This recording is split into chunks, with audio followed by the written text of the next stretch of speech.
Hello everyone! Kung bago pa lang kayo dito sa ating channel, mag-subscribe na kayo at i-hit ang notification bell para lagi kayong updated sa mga balitang napapanahon. Welcome po sa DIRS 2.0. Na-miss ko kayong lahat ngayon, no? So ngayon lang ulit tayo nakapag-update. Pasensya na po. May bagong balita tayong pag-uusapan na hindi ko pa po natatalakay sa DIRS TV kasi kakapasok lang po nito just in. Kaya sana naman po itapusin nyo ang update natin, no? Dahil kabilang po sa ating tatalakayin ay ang inilabas na statement sa show ng GMA para po sa pamamaalam ng TP sa kanilang network. At ang pangalawa nating pag-uusapan ay tungkol sa bagong statement na nilabas ni Tito Sotto ngayong araw lang po nilabas, ha. Hindi ko pa po ito natatopic ever sa isang channel natin. Ngayon lang po ito. Pero bago natin pag-usapan yan, narito muna yung ratings ng Showtime, ng TP at ng Itbulaga for March 1 and March 2 kasi alam ko marami po ang nag-aantay nito. So ang Itbulaga po nung March 1 ay 4.1 samantalang ang It's Showtime 4.6 at ang TP ay 2.9.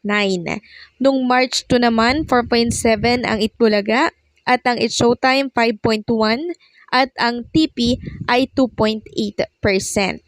So sa dalawang date na to, lumalamang po ang It's Showtime, no? Kasi hindi po talaga maikakaila na yung especially for you nila, no, na bagong segment, nakuha po yung maraming atensyon ng marami. Kaya yung mga viewers ng TP nagsisipaglipatan na po sa It's Showtime kaya lumalamang sila dito po sa Itbulaga. Samantalang yung TBJ supporters naman ando doon lang po, no? Nakasuporta lang po sa Itbulaga at hindi po naglilipat ng kanilang mga telebisyon. Samantalang ayon naman dito sa balita, alin daw yung mas masaya? It's Showtime, TikTok Lock, maugong na isasalpak daw sa time slot ng tahanang pinakamasaya.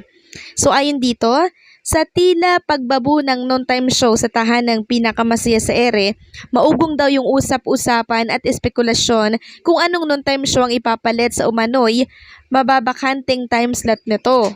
Kung sakaling hindi na nga ito tuluyang bumalik at maghatid ng siya sa oras ng pananghalian, may mga espekulasyon kasing naglulutangan na baka rebranding lang ang gagawin ng show o baka naman magpapalit lang ng program title.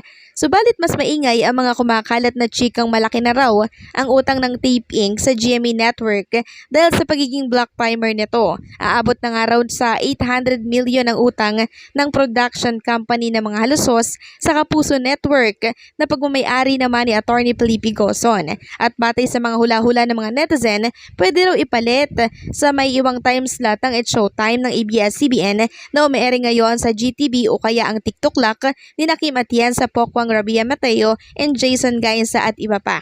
Wala pang kumpirmasyon sa mga espekulasyong ito kaya abang-abang na lang. Anyway, maglalabas naman daw ng joint statement ng Tape at GMA Network kaugnay sa isyong ito. Samantalang pag-usapan naman natin ang tungkol sa inilabas ngayong araw na statement po ni Tito Sotto. No, ayon nga po dito sa write-ups ng Bilyonaryo, check out Tito Sotto's cryptic tweet after Itbulaga's rival tanks.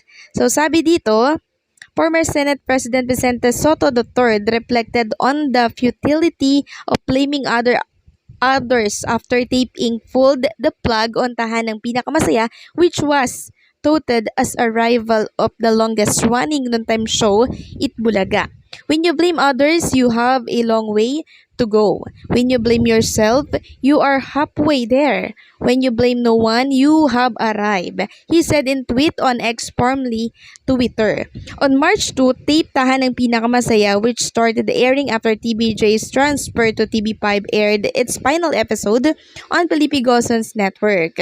The trio of Vic and Tito Sotto and Joey De Leon, known as TBJ, bought the GMA network in May 2023 amid a dispute with former Zamboanga del Norte Rep Romeo Halusos Tape Inc. over Itbulaga. They established their own noontime show on Manuel B. Pangilinan Network titled EAT. TBJ resumed using Itbulaga as their show title in December 2023 after scoring a victory against Tape Inc. in a case filed before the Intellectual Property Office of the Philippines or IPO-PHL. Samantalang pag-usapan naman natin ang inilabas na statement sa isang show po ng GMA Network tungkol sa pamamaalam ng tahanang pinakamasaya sa kanilang network. And dahil nga po dito sa statement or sa write-ups ng GMA News Online, tahanang pinakamasaya bids farewell to viewers. The noontime show tahanang pinakamasaya has bid goodbye to its viewers. The news was announced by the King of Talk, Boy Abunda, on Monday kanina, episode of Past Talk with Boy Abunda. Nagpaalam na sa manonood ang noontime show na tahanang pinakamasaya, Tito Boy said. The talk show also aired a clip of Saturday's episode of tahanang pinakamasaya where the hosts and staff on the noontime show hug each other. Actress and tahanang pinakamasaya host Cherry Solomon also confirmed the news, revealing that the noontime show aired its final episode on Saturday, March 2.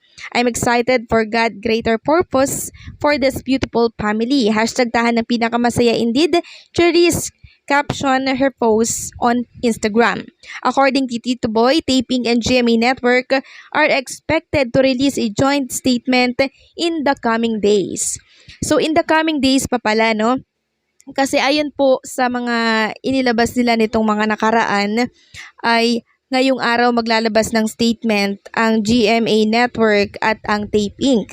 So yung mga netizen, mga casual netizen, nag-antay po kanina. Yun pala, hindi pa ngayong araw ilalabas.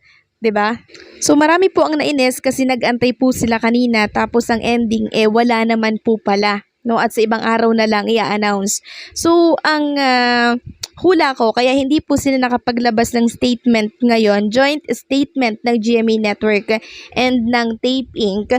Marahil meron silang mga hindi pa finalize, no, na mga desisyon. Kaya minabuti nila na pag-isipan munang maigi ang mga desisyon nila. Kasi baka nga naman magaya na naman po, 'di ba, sa nangyari po sa Tito Vic and Joey noon na anong nangyari, ano yung kinahinatnan ngayon. Ito yung naging resulta dahil sa pabigla-bigla po nila na desisyon.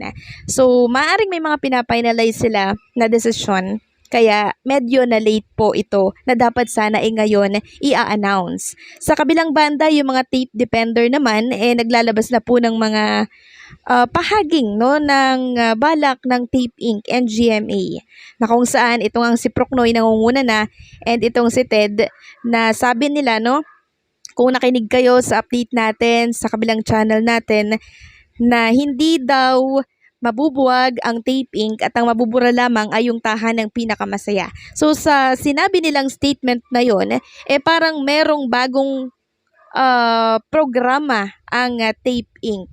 Pero hindi natin alam kung ganun pa rin ang time slot na babalikan nila.